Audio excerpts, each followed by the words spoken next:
آج کی ویڈیو محمد فاتح اور سلطان ڈرامہ سیریز کے بارے میں ہے۔ ناظرین اکرام، محمد فاتح اور سلطان ڈرامہ سیریز کی قسط نمبر 62 نئے ڈائریکٹر احمد الماس کی ہدایت کاری میں بنائی گئی پہلی قسط تھی، اور یہ تو ہم جانتے ہی ہیں کہ بیٹل سینز میں احمد الماس کا ڈائریکٹنگ سٹائل بے حد شاندار اور فلالیس ہے۔ ہمیں اس قسط کے کئی مناظر میں قرولوش عثمان اور درلش ارطغرل جیسے سینز کی وائب محسوس ہوئی۔ کئی مناظر میں کیمرہ اینگل بھی درلش ارطغرل اور قرولوش عثمان سے کافی ملتا جلتا تھا۔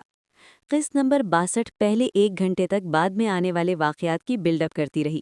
میں بار بار یہی کہہ رہا ہوں اور اب ایک بار پھر کہتا ہوں کہ آنے والی مزید 2 اقساط بھی پرسکون ہوں گی اور اس کے بعد آنے والی خوفناک اقساط کے لیے ماحول تیار کریں گی۔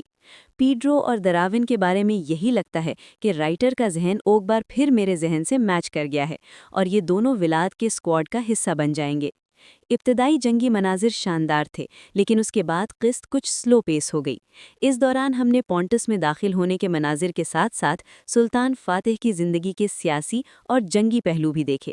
لڑائی کے دوران جب سلطان کی انٹری ہوتی ہے اور وہ لڑنا شروع کرتے ہیں تو نہ کرچو، نہ بالی بے، نہ جانوس اور نہ ہی اسحاق پاشا سلطان کے لڑنے جیسا کوئی بھی نہیں لڑ سکا۔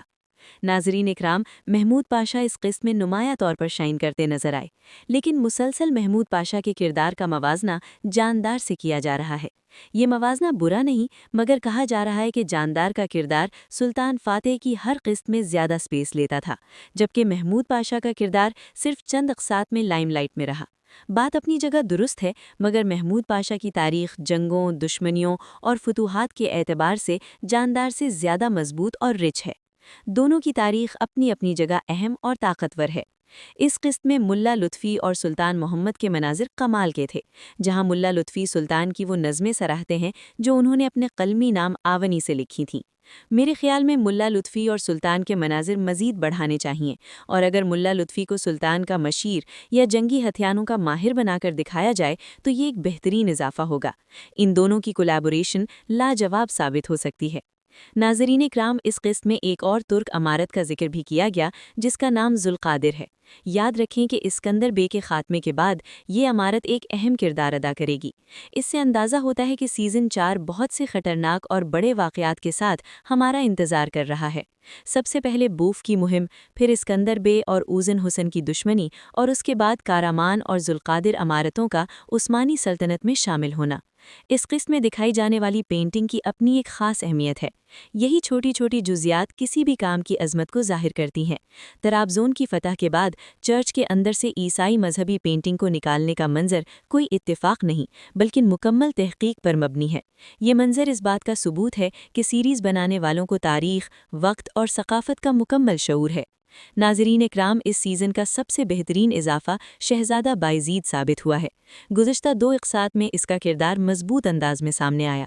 ایک طرف بائزید اور مصطفیٰ کی جوڑی شاندار لگتی ہے تو دوسری طرف شہزادہ سلیمان کے ساتھ اس کی دشمنی نہایت خطرناک بنتی جا رہی ہے۔ ان دونوں بھائیوں کی کیمسٹری نے بہت کم وقت میں ناظرین پر گہرا اثر چھوڑا ہے۔ قسط کے اختتام پر دونوں شہزادوں کو ایک خطرناک جال میں پھنسا ہوا دکھایا گیا، جبکہ ولاد اور سلیمان پس منظر میں موجود ہیں۔ یہ اینڈنگ سین بے حد سنسنی خیز تھا اور آنے والی قسط کے لیے تجسس کو بڑھا دیتا ہے۔ ناظرین اکرام، یہی تھی آج کی ویڈیو۔ اپنی رائے کا اظہار کامنٹس میں ضرور کیجیے گا۔ میری ویڈیو دیکھنے کا شکریہ۔ اگر ابھی تک آپ نے الطاف وائس چینل کو سبسکرائب نہیں کیا تو سبسکرائب کر دیں اور بیل آئیکن کو پریس کر دیں تاکہ ہر نئی آنے والی ویڈیو آپ تک پہنچتی رہے۔